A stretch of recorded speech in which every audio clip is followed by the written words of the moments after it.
नमस्कार।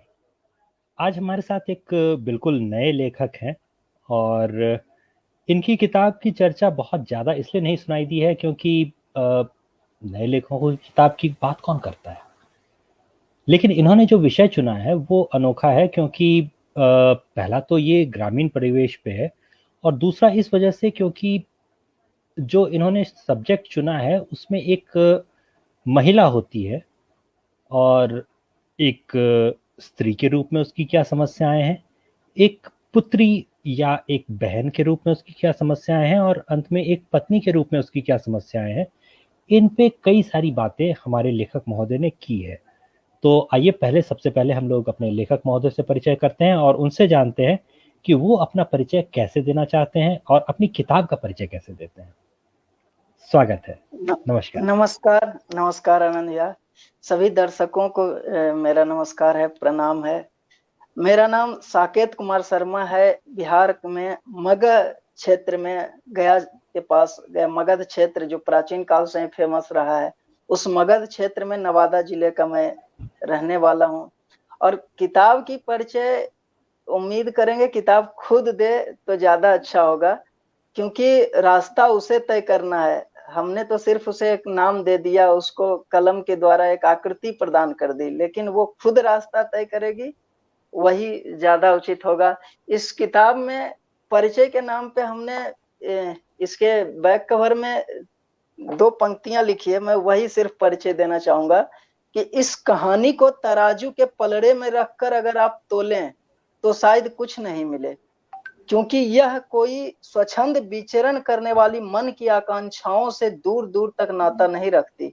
हकीकत के पन्ने जरूर कुछ प्रतिबिंबित करेंगे, जिसमें शायद हमें अपना वास्तविक चेहरा दिख जाए।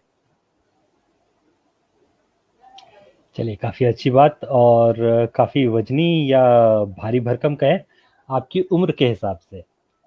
तो सबसे पहले हम ये जानना चाहेंगे कि इस उम्र में आपने ये पहली किताब भी नहीं लिखी है, ये आपकी दूसरी किताब है। जी तो सबसे पहले तो हमें अपनी पहली किताब के बारे में बताएं जो कि थोड़ा थोड़ा ऐसा लगता है जैसे राजनीति से प्रेरित हो। जी, उस समय मैं प्रयागराज में रहता था, तो वहाँ की राजनीतिक व्यवस्था, वहाँ की कुछ लोकल पार्टियां, उन सब की वास्तु स्थिति से जब परिचित हुआ, तो धीरे धीरे मेरे मन में वो सब उसका पॉजिटिव निगेटिव दोनों पक्ष विचरण करने लगा। उसी दौरान मैंने ये जाति नीति लिखा था, जो छुआछूत, भेदभाव, पाखंड और उसका राजनीतिकरण, राजनीति दलाल कह सकते हैं, या फिर जो उसके उच्च सत्ताधारी हैं, जो इस छुआछूत के बदौलत दलित, सवर्ण ये सब बांटकर राजनीति चलाते हैं और अपना पेट भरते हैं, उनके ऊपर ही एक एक प्रकार का व्यंग था, जिसमें दोनों पक्ष को दिखाया गया था। जिसमें हमने कोशिश किया कि उनका जो दूसरा पक्ष है, जिसमें वो दलित के साथ हाथ मिला रहे हैं, लेकिन दूसरी ओर सवर्णों को भड़का रहे हैं, दूसरी एक तरफ सवर्ण से हाथ मिला रहे हैं, दलितों को भड़का रहे हैं। तो ये सब षड्यंत्र का मैंने इसमें उद्भेदन किया था। इसमें भी परिचय के नाम पे बैक कवर में पीछे दो पंक्तियां लिखा था। उसमें लिखा हुआ है कि खिलाड़ी को इस आधार पर आउट करार दिया जाता है कि उसे कैच कर लिया गया है, भले ही वो कैच सीमा रेखा के बाहर दर्शक ने किया हो। ये दो लाइन में उसका परिचय लिखा था तो मैंने। ये तो जरा भारी भरकम हो गया। सीमा रेखा के बाहर जहां तक हमारी जानकारी है, अगर वहां आप कैच कर भी लिए जाएं तो शायद आउट घोषित नहीं होते। और उसमें भी दर्शक कैच किए हों। तो जी। वही है परिचय कि उसके बाद भी आउट करार दिया जाता है। यही उसका परिचय है। उसमें कुल मिलाकर ये उसमें बोला गया है कि अब मतलब बिल्कुल जिससे अलग है, कुछ नहीं कर पा रहा है, फिर भी उसको इस आधार पर अयोग्य करार दिया जाता है, उसको सामाजिक रूप से प्रताड़ित किया जाता है। वो योग्य है, प्रताड़ना नहीं झेलना चाहिए उसको, या प्रताड़ना के काबिल नहीं है, उसकी पूजा होनी चाहिए, लेकिन फिर भी उसे किसी ना किसी छल के आधार पर, प्रपंच के आधार पर, और किसी का अपना स्वार्थ पूर्ति नहीं हो रहा, इस आधार पर उसे प्रताड़ित किया जा रहा है और उसको समाज से निकालने का प्रयास किया गया है, जबकि वो समाज में रहने योग्य है। तो यहाँ पे एक सवाल जो हमारे पास आता है वो ये है कि काफी कम उम्र में आपने अपना पहला उपन्यास लिखा और जी, दूसरा उपन्यास भी लिख करके आप तैयार हो चुके हैं। जी। तो सबसे पहले तो हम ये जानना चाहेंगे कि ये उपन्यास लिखने के बाद का अनुभव आपके लिए कैसा रहा, और आपके आसपास के लोगों जैसे दोस्तों, रिश्तेदारों, उनकी क्या प्रतिक्रिया रही? मतलब वो लोग कैसे देखते थे कि अचानक ये आदमी पूरी किताब लिख करके तैयार हो गया? दरअसल इसकी क्या? शुरुआत बचपन में ही हो चुकी थी। जब मैं अच्छा। 8वीं कक्षा में पढ़ता था, तो यहीं बगल में पढ़ता था स्कूल में। हमारे गाँव में बहुत पुराने समय से नाटक होता था। नाटक होता था दुर्गा पूजा के अवसर पे। तो उसमें मैं भाग लेने के लिए बहुत रोया करता था, तो बहुत मुश्किल से 1 साल 2005 में जब मैं 5वां में पढ़ता था, उस समय रोल मिला था, एक छोटा-सा रोल, तो मैं उसमें भाग लिया था। उस समय से बहुत इच्छा जगी थी कि और ज़्यादा रोल करूँ, नायक का रोल करूँ। फिर 1-2 नाटक के बाद, 1-2 साल के बाद फिर लिखने की इच्छा जागृत हो गई। फिर मैंने उसी समय छोटा-छोटा कॉपी, ₹2 की कॉपी आती थी, उसमें लिखता था। उसके बाद उसको फेंक देता था, क्योंकि उसमें बहुत सारी अशुद्धियाँ होती थी। बाद में मैं जब स्वयं पढ़ता था तो लगता था इतना बहुत बेकार सा लिखा हुआ है, लेकिन कोशिश उसी समय करता था। उसके बाद जब ये सब उत्तर प्रदेश में जब राजनीतिक थोड़ा जुड़ा मन से, उसके बाद आरएसएस से मैं जुड़ा जब प्रयागराज में, तो उसके बाद विचार मेरे खुलने शुरू हो गए। फिर मैंने जब जाति नीति लिखना शुरू किया, तो प्रारंभ में उत्सुकतावश मैंने सबको बता दिया, सारे दोस्तों को, कि मैं किताब लिखने जा रहा हूँ। जब शुरू भी नहीं किया था उस समय भी, तो उस समय जो सहपाठी थे बहुत खुश हुए और सबने प्रोत्साहित किया। यहाँ तक कि वहाँ सर थे जो बहुत प्रोत्साहित किए, और वहीं के 2 सर मुझे इस तरह लेखक बनाए, जो भी हैं उन्हीं के बदौलत हैं। 2 सर थे, उन्हीं के कारण। उन्होंने बहुत प्रोत्साहित किया। उसके बाद परिवार वाले, परिजन, वो सब भी बहुत खुश हुए कि हाँ, चलो किताब लिख रहा है, छपेगा, बढ़िया होगा। उसके बाद फिर मैंने इसके बाद नाटक भी लिखा, 3 नाटक लिखा, जिसमें एक नाटक बहुत सुपरहिट हुआ था, बहुत ज़्यादा हिट हुआ, उसको बहुत अच्छा रिस्पॉन्स मिला, कहानी को भी बहुत सराहा गया। इस उपन्यास से ज़्यादा उसको, उसके नाम से हम प्रसिद्ध हुए इस क्षेत्र में। राजनीति और अपराध, उस समय राजनीति पर व्यंग करना अच्छा लगता था। तो राजनीति और अपराध में सत्ता का अपराधीकरण लिखा था मैंने। उसमें भी लिखा था कि ये सत्ता का अपराधीकरण लहलहाते सरसों में उस लाही की भांति है, जो उसको चूस-चूस कर बिल्कुल कमज़ोर बना देती है, और उपज के नाम पर किसानों को सिर्फ़ उसकी डंठल मिलती है। तो ये डंठल मिलती है, वो जनता को मिलती है, और लाही चूस रहा है, वो नेता चूस रहे हैं। इस आधार पर हमने व्यंग किया था। तो उस समय से लिखते जा रहा हूँ धीरे-धीरे। उसके बाद फिर 2 नाटक और लिखा था, लेकिन उसको अच्छा, अभी चलिए, इस इसमें हम जी, बीच में आपको फिर से टोकेंगे। जी, आपने एक शब्द जो इस्तेमाल किया, लाही। जी, अगर आम हिंदी में देखें तो लाही शब्द बहुत ज़्यादा इस्तेमाल तो होता नहीं। तो जी। अगर आपको समझाना हो अचानक कि लाही हुँ, होता क्या है, और किसी ऐसे इस व्यक्ति को समझाना हो जो कि शहर में बड़ा हुआ है, जी, उसकी लाही ये देखनी है, लोकल आप कैसे हमारे समझाएंगे? मगध क्षेत्र का है लाही। तो ये, इसको अगर दूसरे शब्दों में समझाएँ, तो जैसे भैंस होता है, जब वो कहीं पानी में जाती है या किसी खड्डे में घुसती है, तो उसमें एक जोक लटक जाता है। वो जी। एक कीड़ा लटक जाता है जो खून चूसता है। तो वो तब तक दर्द देता रहेगा चूस-चूस कर, जब तक कि उसको निकाल ना फेंका जाए, और वो खुद खून चूस-चूस कर मोटा होता है। जैसे दीमक होता है, तो वो खुद दूसरे का चूस-चूस कर मोटा होता है, लेकिन दूसरा जो हम्म। है सहजीवी, वो पतला होता जाता है, उसको कष्ट होता है। तो उसी तरह लाही एक इस प्रकार का षड्यंत्र है राजनीति का, जो आम जनता से चिपक कर उसको चूसता है, और इसमें वो सरसों की डंठल आम जनता को मिल जाती है। यही लाही है कि मतलब दूसरे को चूस ले और अपने स्वार्थ की पूर्ति करे। चलिए, तो अब इन चीज़ों के अलावा अगर हम बात करें तो मुझे जो सबसे पहला उपन्यास याद आता है आपके उपन्यास की बात करते हुए, वो उपन्यास होता है आशा पूर्णा देवी का, जैसा कि शायद आपने नाम सुना भी होगा। जी, उन्होंने जी, 3 उपन्यासों की एक श्रृंखला लिखी थी। इसमें जी, पहला उपन्यास होता था प्रथम प्रतिश्रुति, दूसरा उपन्यास होता था सुवर्णलता, तीसरा जी, बकुल कथा। जी, जी। अब इनकी जो कहानी थी, इसमें पहला जो प्रथम प्रतिश्रुति में जो कहानी शुरू होती है, उसमें कहानी शुरू होती है एक ऐसी युवती की जो युवती भी नहीं है, बालिका है बल्कि, कहिए जी। मुश्किल से शायद 8 साल 10 साल की। और उसका जो विवाह होता है, उस जमाने में जो शादियां होती थी वो शायद कम उम्र में होती थी, और जी। ऐसे ही कहानियां चलती थी। फिर उसकी अगली कहानी में जब बकुल कथा या सुवर्णलता पे हम लोग आते हैं, तो इसमें पहली तो एक की बेटी, फिर बेटी की बेटी, ऐसे करके कहानी है। तो जी। इस कहानी की अगर हम लोग समानता देखें, तो आपकी अभी की कहानी जो है, अभी जिस उपन्यास के लिए आप मंगली चर्चित भोजी। हैं, मंगली भौजी, इसके लिए अगर हम लोग देखें तो इसकी कहानी से ये कहानी काफी करीब की कहानी आती है। तो क्या आपने ये कहानी पहले पढ़ी थी, या कैसे आप इस विषय पर पहुंचे? नहीं, उससे बिल्कुल अलग ये कहानी है। ये इस विषय पर हम कुछ वास्तविक घटनाओं से प्रेरित होकर आगे बढ़े। हालाँकि काल्पनिक कहानी है, लेकिन वास्तविकता ही काल्पनिक की जननी होती है। वो आप सोच उसी रास्ते से सकते हैं जिस रास्ते से आप कभी गुज़र रहे हों और आस-पास इधर-उधर कुछ दिख गया हो, उसी से कल्पनाएँ बाहर निकलती है। तो ये एक ऐसी कहानी है जिसमें एक महिला है, पूरा पूरे उपन्यास में उसी का जीवन दर्शन दिखाया गया, जिसमें उसके नकारात्मक पक्ष और सकारात्मक पक्ष दोनों को दिखाया गया है। इसमें पहली बात ये है कि वो जब एक बच्ची होती है, छोटी बच्ची होती है, उस समय उसके पिताजी की मृत्यु होती है।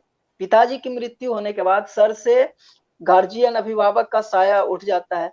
तो वो किस प्रकार अपने माता के साथ इस समाज में जहाँ पे चारों तरफ बगुले नज़र गड़ाए रहते हैं, किसी को बदनाम करने के लिए कभी भी एक-एक क्षण वो अपनी आँख गड़ाए रखते हैं कि किस प्रकार से किसी को बदनाम किया जाए। उसमें भी जिसके जिसके घर में पिता का साया नहीं है, उसको और ज़्यादा सँभल कर रहा जाता है, और विधवा स्त्री को ख़ासकर हम अपने समाज में और भी ज़्यादा सँभल कर रहना होता है। तो इसलिए वो बच्ची, छोटी बच्ची अपनी माता के साथ संघर्ष करके स्कूल गई, पढ़ी-लिखी, उसके बाद उसका शादी जब हुआ, तो उस समय भी उसके जो रिश्तेदार थे, वो शादी में भी कुछ गड़बड़ कर दिए। अब वो तो उसमें है कि गड़बड़ कर दिए, मतलब कहने का अर्थ है कि उल्टा पैसा लेकर के उसको बेच दिए।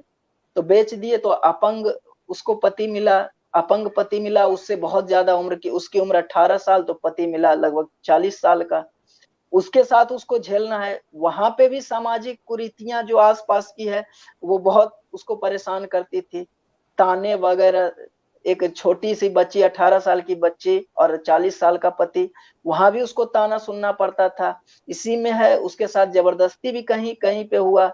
हमारे मगध में एक कहावत है कि निमना के मौगी गाँव भर के भौजी।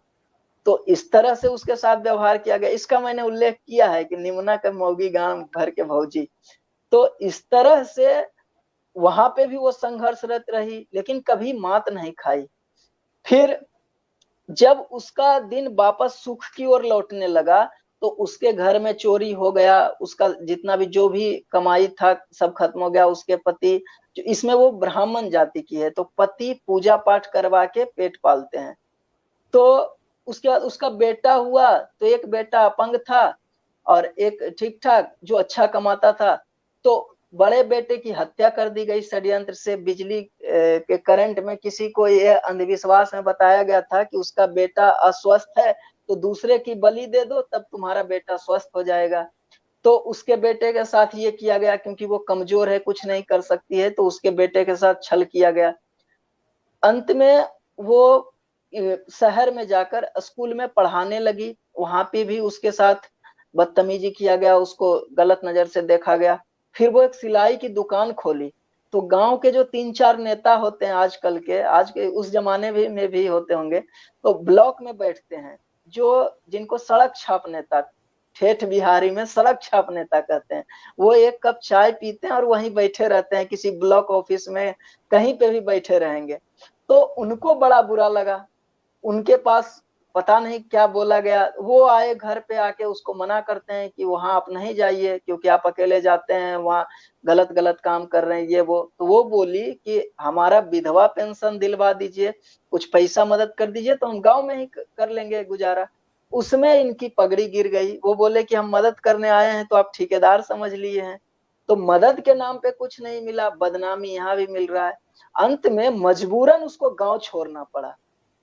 तो गांव छोड़ने के बाद उसका बेटा भारतीय सेना में नौकरी ज्वाइन किया, दूसरा बेटा। लेकिन वो अभी कुछ ही साल हुए थे, 1 साल में शहीद हो गया। जब तक उसका दीपक फिर से जलता, वो दीपक बिना दुनिया में उजाला फैलाए बुझ गया। फिर से वो उसी पटरी पे आ गई।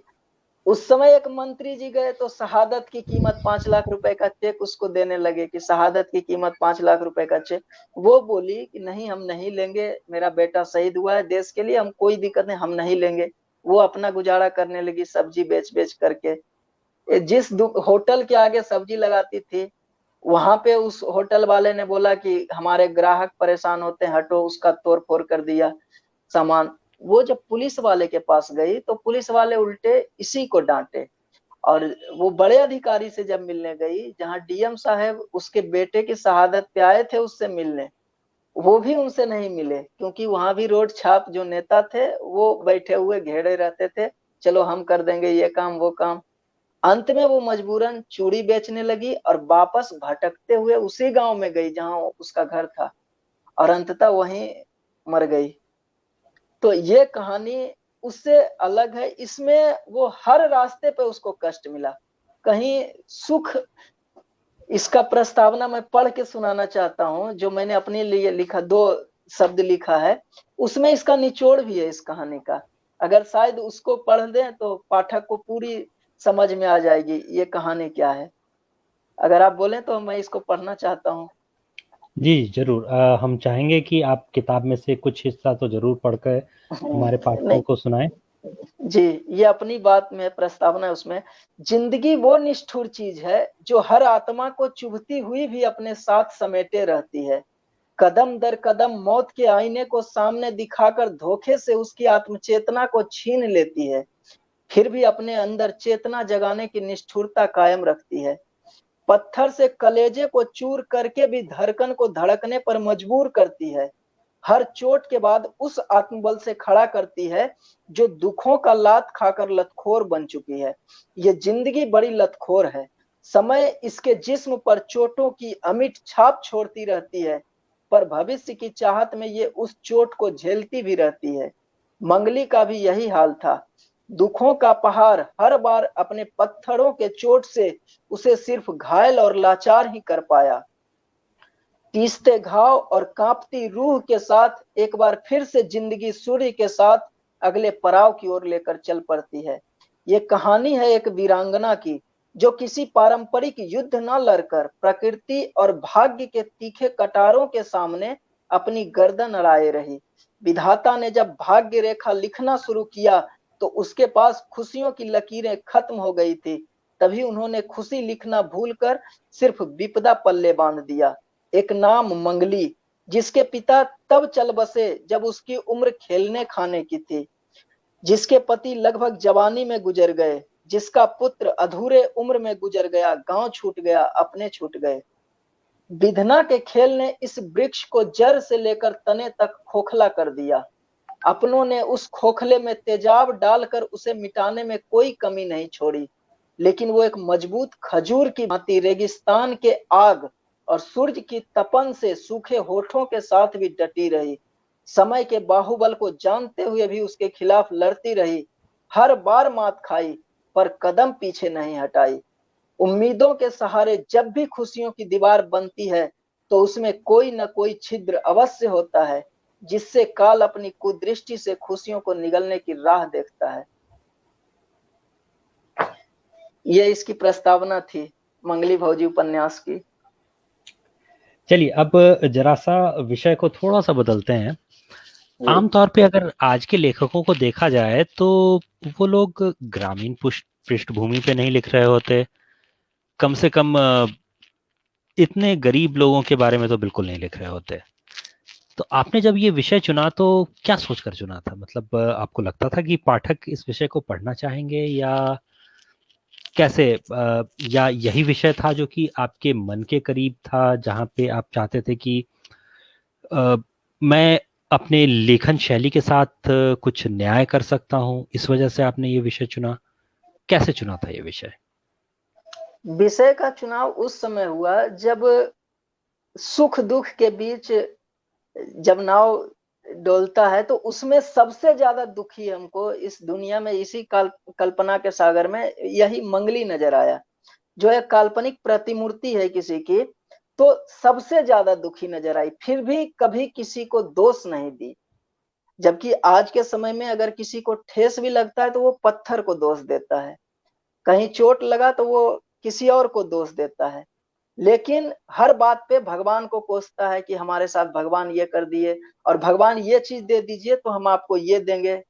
तो लेकिन कभी उस प्रतिमूर्ति को कभी किसी के सामने ना तो झुकते हुए देखा गया, और ना ही कभी उसको भगवान के ऊपर ये टालते हुए या कोसते हुए कि आपने इतना दुख दिया मुझे। हर हमेशा चेहरे पर मुस्कुराहट।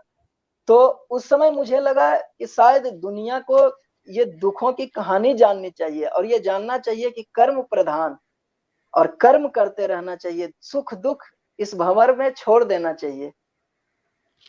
इसलिए ये कहानी हमारे मन में यही आया कि सिर्फ भगवान को या किसी और को या जो कारण है उसको कोसने से नहीं, बल्कि अपने आत्मबल को मजबूत रखिए। इस कहानी से अगर कुछ सीखिए तो आत्मबल मजबूत रखिए और अपना कर्म करते चलिए, दोष न दीजिए किसी को, और उससे आगे बढ़ते चलिए। क्यों ना अगला द्वार भी, अब अभिमन्यु 7 द्वार तोड़ा था, तो हर द्वार तो एक कष्ट की भांति ही थी, लेकिन तोड़ा न कभी किसी को ये तो नहीं दिया कि अर्जुन रहते तो ये द्वार टूट जाता, वो खुद घुस गए। तो इसी तरह कर्म करते रहना चाहिए, और कभी भी किसी को दोष नहीं देना चाहिए, क्योंकि ये सब एक जरिया मात्र है। प्रकृति का नाव, जीवन रूपी नाव में ये सब एक छोटा छोटा लहर है, जो कभी विपरीत दिशा से आती है, कभी साथ में आती है। तो इस पे उतना कोसना नहीं चाहिए, और इस पे उतना अपने मन को विचलित भी नहीं करना चाहिए। जी, तो इस बीच में हम कहना चाहेंगे कि कई पाठकों के या कई दर्शकों श्रोताओं के कमेंट्स आए हैं। इन सभी पाठकों दर्शकों को हम ये बताना चाहेंगे कि अगर आपके कोई सवाल हैं जो आप लेखक के सामने रखना चाहते हैं, तो वो अगर आप कमेंट में छोड़ देंगे तो हम वो सवाल लेखक महोदय तक पहुंचा भी देंगे। और साकेत जी, मेरा ख्याल है कि खुशी खुशी उन सवालों का जवाब भी देना चाहेंगे। जी जी जी। जी, तो अभी एक जो लंबा सा कमेंट आया है उसको हम एक बार पढ़ देना चाहेंगे। मंगली भौजी जी की उपन्यास के माध्यम से ग्रामीण परिवेश की रूढ़िवादी परंपराओं के शोषण को मानवीय चेतनाओं के अनुरूप परिधियों पर लाने हेतु साकेत ने अपनी रचना से पाठकों के लिए एक महत्वपूर्ण भूमिका निभाई है। मेरे ख्याल से इसे तारीफ माना जाए तो जी। कम से कम कुछ पाठक हैं जो कि आपकी तारीफ कर रहे होते हैं। अंशु कुमार लिख रहे हैं, मंगली भौजी को पढ़ने से पुराने जमाने से भी बहुत परिचय हुआ। जी, तो ये धन्यवाद अंशु। अंशु कुमार जी का जहाँ तक सवाल है, इसके बारे में हमारा कहना है कि आप बहुत ज़्यादा पुराने ज़माने से तो डील नहीं कर रहे होते। कई बार ये ऐसी चीज़ें हैं जो आज के ज़माने में भी उतनी ही आसानी से नज़र आ जाती हैं जितनी आसानी से कभी किसी पुराने ज़माने की कहानियों में सुनाई देती थी। तो अ, आपको क्या लगता है, ये सिर्फ पुराने ज़माने की बातें थी या ये अभी हाल फिलहाल में भी होती रहती हैं? ये पुराने जमाने से चली आ रही है, हाल फिलहाल में भी हो रही है, और ऐसा लगता है कि जब तक मानसिकता हमारी नहीं बदलेगी तब तक ऐसा होता रहेगा। और जहां तक रही बात पुराने जमाने से, उस तरह का जो उस समय होता था उससे डील करने का, उसमें बहुत सारी चुनौतियां आती है। प्राचीन काल में क्या होता था, अभी क्या हो रहा है, तो उसके बीच सामंजस्य बैठाना थोड़ा चुनौतीपूर्ण है। जिसे अब वही इस मंगली भौजी है, तो मंगली का जब पुत्री के रूप में था तो उस समय बहुत पुरानी बात हो गई, क्योंकि उसके बाद शादी हुआ, बेटा मर गया, खुद मर गई। तो बचपन में क्या क्या चुनौतियां थी, उस समय का समाज कैसा था, अभी का समाज कैसा है, कैसे परिवर्तन हुआ, इन सब चीजों का भी बहुत सामना करना पड़ रहा है। इसमें परिवर्तन क्या हुआ, क्योंकि परिवर्तन लगभग हर दिन हर क्षण समाज में कुछ ना कुछ परिवर्तन होता है। आदमी मनुष्य के विचारों में परिवर्तन होता है, हमारी चेतना परिस्थिति के अनुसार बदल जाती है, जिसको चार्ल्स डार्विन ने बोला भी है, परिस्थिति के अनुसार बदलती है। तो इस तरह हम लोग बदलते आ रहे हैं, लेकिन कुछ कुछ चीजें हैं जो नहीं बदली है और उसको बदलना चाहिए। और ऐतिहासिक बातों में ज्यादा नहीं जाना चाहेंगे, लेकिन उस समय जब सती प्रथा थी, तो जब विरोध किया जाता था उसका राजा राम मोहन राय द्वारा या जो भी महापुरुष किए, उस समय उनको गलत नजर से देखा जाता था कि नहीं, ये गलत है, ये हमारी परंपरा है जो प्राचीन काल से आ रही, हड़प्पा सभ्यता में मिली है, सोहगौड़ा अभिलेख में मिला। तो इस तरह का। और अभी देखें तो अच्छी बात है, कोई स्त्री क्यों जले, उसको भी जीने का अधिकार है, समानता का अधिकार, स्वतंत्रता का अधिकार दिया गया है। तो अभी जाकर के वो ठीक लगता है। तो कुछ चीजें हैं जो अभी भी हमें बदलने की जरूरत है, और सनातन में बदलने की जरूरत है, क्योंकि सनातन ही सब कुछ है। जी, आप हम चलेंगे वापस, और लेखकों से संबंधित एक सवाल फिर से आपसे पूछना चाहेंगे। जी। चूंकि आप 2 किताबें पहले ही लिख चुके हैं, तो जब पात्रों की बात की जाती है कि किसी किताब में या किसी उपन्यास में कितने पात्र हों, तो आमतौर पे ये माना जाता है कि अगर 4 पात्रों के साथ कहानी लिखी गई है तो वो कहानी ज़्यादा अच्छी या ज़्यादा सहज ढंग से आगे बढ़ेगी। जी। आपकी कहानी में करीबन 6 मुख्य पात्र हैं। जी। तो जब आप लिख रहे थे तो आपको कैसा लगा? 6 पात्रों के साथ कहानी लिखना सुविधाजनक होता है, या अगर इससे कम पात्र या ज़्यादा पात्र रखते तो आपकी कहानी ज़्यादा अच्छी होती? कैसे सही रहती? कहानियां जहां तक मेरी समझ है, पात्र स्वयं ढूंढ लेती है। और जैसे किसी स्त्री का अगर बचपन रूप दिखा रहे हैं, एक पुत्री के रूप में दिखा रहे हैं, तो वहां माता पिता उसके साथ क्या वैसा घटित हुआ जो लिख सकते हैं हम, क्या घटित हुआ जिसको आम आदमी, आम पाठकगण पढ़ेंगे तो उनको विशेष लगेगा, कुछ। तो इस तरह का जब हम सोचने बैठते हैं, तो वहां पे ऑटोमेटिक ये मतलब सोचने में आ जाता है कि क्या हम लिखें कि जिससे पाठक इसको पढ़े, क्या विशेष घटना घटी है। तो इसलिए वहां पे 1-2 पात्र, चैलेंजिंग पात्र जरूर आएंगे, और उनके साथ न्याय करना भी उतना ही महत्वपूर्ण है जितना आप जिस कड़ी को लेके चल रहे हैं।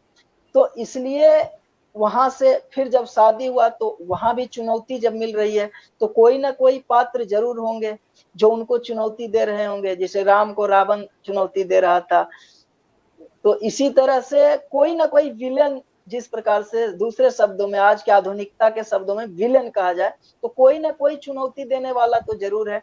तो जब 3 पीढ़ी की कहानी है, तो उसमें 3 विलन एक प्रकार से, 3 सहयोगी तो उसमें पात्र स्वयं बनते जाते हैं, लेकिन उनके साथ न्याय करना चुनौतीपूर्ण है।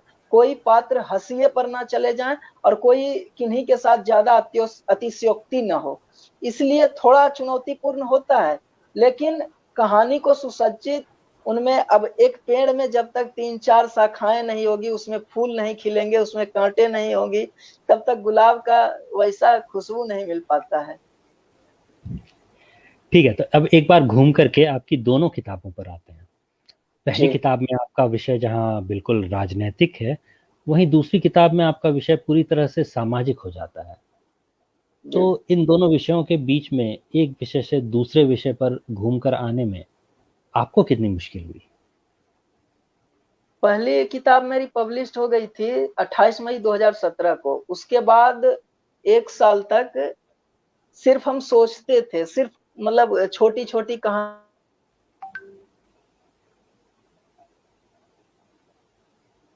जो लिखा करते। तो उसके बाद जब इस प्रकार की कहानी मन में आई, जब मैंने सोचा कि इसको लिखूं, इसको पन्ने में समेटा जाए, तो शुरुआत में थोड़ा चुनौतीपूर्ण लगा, क्योंकि हम हर चीज में उस समय मेरे दिमाग में राजनीतिक व्यंग घुसा रहता था, और सोचते सोचते इसमें भी राजनीति कहीं ना कहीं आ जाती थी, जैसे वही सड़क छाप नेता आ गए।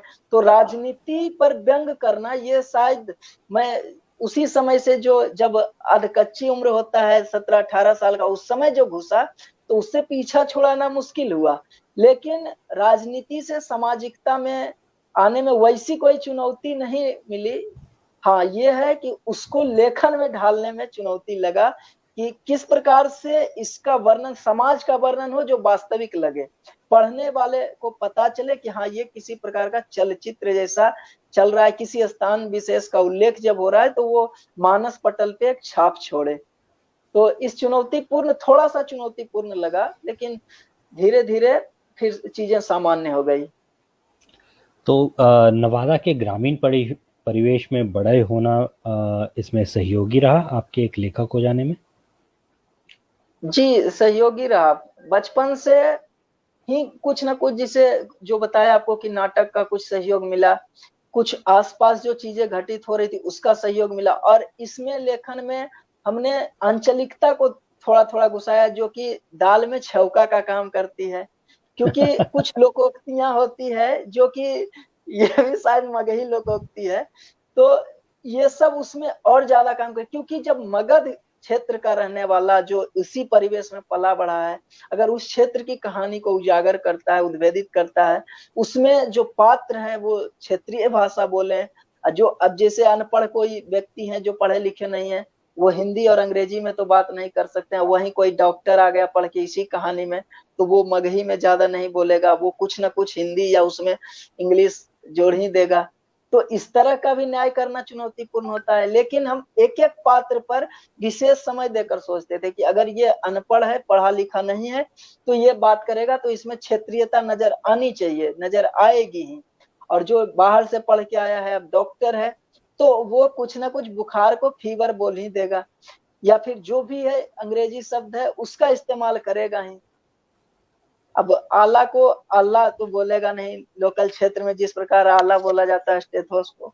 तो इस तरह का भी न्याय करना हर पात्र के साथ बहुत जरूरी होता है। नहीं तो अब चॉकलेट आज के जमाने में बोलिएगा तो चॉकलेट तो शायद शहरी शब्द है, और गांव में तो अभी भी लेमन चूस ही चलता है। तो इस तरह से पुराने जमाने के लोग आज भी लेमन चूस बोलते हैं। तो ये सब सोच कर छोटी छोटी बातों को ध्यान में रख के इस तरह से न्याय करना ठीक है। तो ये सब हमारा परिवेश ही है, जो गांव ही हमें लिखा है, और ये गांव लिखा जी, है अब इसलिए गांव ठीक को लिखाया है। इसमें देखा जी, जाए तो जिसको आप लेमन चूस कह रहे हैं, वो लेमन चूस जो होती है वो चॉकलेट नहीं होता, वो असल में नहीं टॉफी होती है। नहीं नहीं, वो टॉफी शहरी परिवेश में वो टॉफी, लेकिन गांव में अभी भी वो चॉकलेट है, लेमन चूस है। टॉफी तो वैसा लड़का बोलता है जो बाहर में पढ़ के अभी छोटा बच्चा है और कॉन्वेंट स्कूल में गया, वो आता है तब टॉफी के लिए रोता है। पहले हम लोग लेमन चूस के लिए रोते थे। अच्छा, इन दो किताबों को लिखने के बाद आपका अनुभव कैसा रहा? क्या आपको लगता है कि आप और किताबें आगे भी लिखना चाहेंगे, या आपके विषय कुछ इतने मुश्किल हो गए हैं जिसमें आपको लगता है कि आपको समय लगेगा अभी और लिखने में, या कुछ ऐसी चीजें जो आपको लगता हो कि आप सीखना चाहेंगे और उसके बाद लिखेंगे? जी, सबसे बड़ी पॉइंट यही है कि हम सीखना चाह रहे हैं, अभी उस पे सीख ही रहे हैं। उसके बाद हमने विषय का चयन किया है, लगभग 6 महीने पहले ही हमने विषय का चयन किया, लेकिन उस पे लगातार रिसर्च, जो भी सामग्री इंटरनेट पर उपलब्ध है, जो हमारे सहपाठी हैं, साथी हैं, जो हमसे बड़े हैं, जो जिस क्षेत्र की कहानी, जो परिवेश में हमने सोचा है, जो उधर रह रहे हैं, उस परिवेश को जी रहे हैं, उनसे हमने कई बार बातचीत किया है, और लगातार उससे कुछ ना कुछ जो जो मिलता है वैसा पॉइंट, उसको हम नोट करते जा रहे हैं, और आगे भी लिखने की इच्छा है। लेकिन कुछ सामाजिक है ऐसा कुछ काम, विद्यार्थी जीवन का काम, जिसमें आपको अपने करियर भी देखना है। तो इस प्रकार की चुनौतियों के बीच में इधर थोड़ा कम समय मिल पाता है, क्योंकि जीवन में और भी बहुत सारे लक्ष्य होते हैं, करियर होता है, और अभी विद्यार्थी जीवन में है तो पढ़ाई लिखाई प्राथमिक चीज है, इसलिए। अगर लेकिन इस आगे भी सवाल पे लिखते आए रहेंगे। जी, अगर इस सवाल पे आए तो एक बार क्या आप दर्शकों और पाठकों को बताना चाहेंगे कि अगर आप लेखक नहीं हों तो जी। आप क्या बनने वाले हैं, मतलब निकट भविष्य में अगर हम लोग देखें तो किस चीज़ की आप तैयारी करते हैं, किस चीज़ की आप पढ़ाई करते हैं, क्या बनेंगे आप? जिंदगी में एक ही ख्वाहिश है, कंधे पर अशोक स्तंभ होना चाहिए। ये बिहार का बड़ा ही पुराना सा डायलॉग है। वही आईएएस डायलॉग है। होना चाहते हैं। नहीं, आईपीएस, पुलिस ऑफिसर। थोड़ा सा नीचे आ रहे हैं आप। निशाना थोड़ा नहीं, ऊपर लगाइए, शायद नीचे वाला अपने आप हाथ आ जाए। नहीं, अगर जैसे एक चीज होता है ना कि अगर आप जिस प्रकार, जैसे अगर मन में बना लिए कि मजबूरी है पढ़ना, तो आप नहीं पढ़ पाइएगा। अगर हम्म। आपका उद्देश्य है पढ़ना, तो आप पढ़ पाइएगा। और जिसे अगर आप मछली के लिए जाल डाल रहे हैं, तो उसमें अगर आप सोच रहे हैं कि बड़ी मछली जाए, तो ध्यान थोड़ा भंग हो जाता है कि ये भी आ जाए, वो भी आ जाए। लेकिन अचानक कुछ ऐसा हुआ जिसमें कि मन, जिस दिन से पढ़ना शुरू किया इस सब इधर तैयारी के क्षेत्र में, उस दिन से ही मन में आया कि बस कंधे पर अशोक स्तंभ होना चाहिए।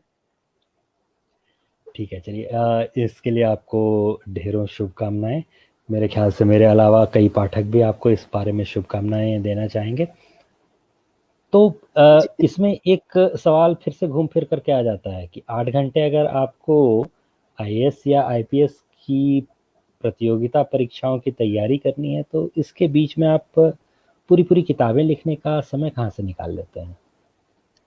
समय पर्याप्त रहता है, कभी भी मैं अपने आप को व्यस्त कभी महसूस करता ही नहीं हूँ। अब 7-8 घंटे उधर पढ़ाई, उसमें भी लिखना है। अब आप मेंस का प्रश्न लिखते हैं, कोई भी प्रश्न, अब सामाजिक व्यवस्था पे या किसी भी विषय पे, तो उसमें आपको तीनों पक्ष समालोचना कहीं करना होता है, कहीं व्याख्या करना है, कहीं आलोचना करना है। तो प्रश्न में अलग अलग प्रकार की विधाएं रहती है जिसको लिखना होता है। तो उसके अलावा जब कुछ देर घूमने का होता है, कहीं बैठने का, तो मैं ज्यादातर मोबाइल में ही टाइप करके लिखता हूँ। उसके बाद उसको कॉपी में कहीं कहीं पे कुछ वाक्य होता है उसको लिखता हूँ। तो वो घूमने के दौरान मैं ज्यादा लिखता हूँ, या जब सोने वाला होता हूँ, सो गया बिस्तर पे, उस समय थोड़ा बहुत लिखता हूँ। इसीलिए ज्यादा लंबा 4 साल लग गया इस अगली किताब में आने में। और अब अगली किताब आने में भी शायद कुछ समय ज्यादा लग जाए। कुछ समय ज़्यादा लग जाए तो क्या आप थोड़ा सा बता सकते हैं, मतलब हल्का सा अंदाज़ा दे सकते हैं पाठकों को कि अगली जो आपकी किताब आएगी उसमें विषय क्या होगा? विषय होगा, सेक्युलरिज्म का कीड़ा नहीं काटा है। और ये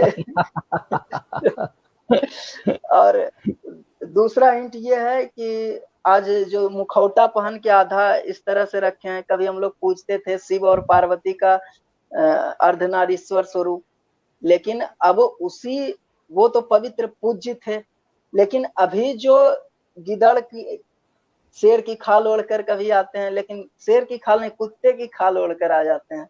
तो पता नहीं चल पाता है कि वो वास्तविक में है कौन। और कहीं पे इधर जाके तोड़ फोड़, इधर बम फोड़े, और इधर आके उनका एक दल खड़ा हो गया कि नहीं, ये एकदम बिल्कुल वो बच्चा है, उससे गलती हो गई, इस टाइप का। अब इससे ज्यादा संकेत नहीं अभी दे सकते। ठीक है, चलिए फिलहाल के लिए हम लोग मान लेंगे कि इतना संकेत पर्याप्त है। तो उम्मीद है जी। कि सेक्युलरिज्म और भारत के संविधान में जो थोड़ी सी कमियां रहती हैं उनके बारे में आपकी अगली किताब हम लोगों को जल्दी ही पढ़ने के लिए मिलेगी। फिलहाल हम पाठकों से ये कहना चाहेंगे कि नए लेखकों के नए लेखकों की कलम से उतरी हुई किसी महिला के प्रति, क्योंकि जी। आमतौर पे अमूमन पुरुष पुरुषों के बारे में लिखता है और महिलाएं महिलाओं के बारे में लिख रही होती हैं। ऐसे में ये एक अनूठी बात है कि साकेत जी की जो किताब है वो एक महिला प्रधान किताब कही जा सकती है, या एक महिला के चरित्र को केंद्र में रख करके उसका ताना बाना बुना गया है। हम जी। चाहेंगे कि अगर आपको मौका मिले तो आप जरूर इनकी किताब पढ़िए। जी, और धन्यवाद। फिलहाल के लिए हम चाहेंगे कि काफ़ी ज़्यादा समय भी हो गया है, करीबन 40 मिनट हम लोग बात कर चुके हैं। हालांकि हमने आपसे 30 मिनट का ही वक्त लिया था। नहीं, तो कोई बात नहीं। अगर बहुत दिक्कत नहीं हो रही हो तो भी एक आध मिनट आप अपनी बात रख सकते हैं। फिलहाल जी, के जी, लिए हम लोग चाहेंगे कि चर्चा को यहाँ विराम दिया जाए इस अंतिम कुछ कमेंट आपकी का बात के जवाब साथ। दे देते हैं जी, कुछ कमेंट का जी, जवाब दे जी, जी, देते हैं। जी, बिल्कुल आप उन्होंने कमेंट्स देख लें। अगर इनमें से कोई आपको लगे कि जवाब देने के लिए ज़रूरत है, क्योंकि प्रश्न कमेंट्स में प्रश्न बहुत कम दिख रहे हैं, ज़्यादातर लोगों ने आपकी तारीफ ही की है। जी, शुभकामनाएँ, वेरी नाइस। सुभाष सुभाष भैया का एक कमेंट आया है, बारात कब ले जाएँगे? ले जाएँगे, 8-10 साल में ले जाएँगे।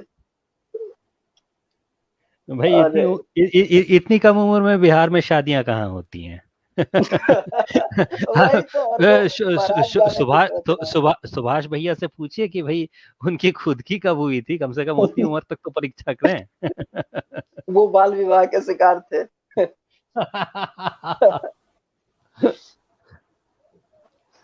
तो चलिए फिलहाल के लिए सवाल मुझे कुछ खास दिख नहीं रहे हैं। जी। तो चलिए आज के लिए हम लोग चर्चा को यहीं विराम देते हैं, और हम लोग आपकी जी, किताब के बारे में फिर से दोबारा चर्चा करेंगे, नए लेखकों की या नवलेखन के बारे में जब हम लोग वापस से चर्चा करेंगे किताब गली में, तो हम लोग इनकी किताब फिर से लेकर के आएंगे। तब तक अगर आपके और भी प्रश्न हों जो कि आप लेखक महोदय से पूछना चाहते हैं, तो वो प्रश्न आप हमारे पास छोड़ सकते हैं और वो प्रश्न लेखक महोदय तक पहुंचा दिए जाएंगे, और हम कोशिश करेंगे कि अगली कभी किसी बैठक में इन सवालों के जवाब जी, फिर से दिए जा सकें। तो जी, अभी के लिए आज्ञा दीजिए। धन्यवाद। धन्यवाद। जय श्री राम। जय श्री राम।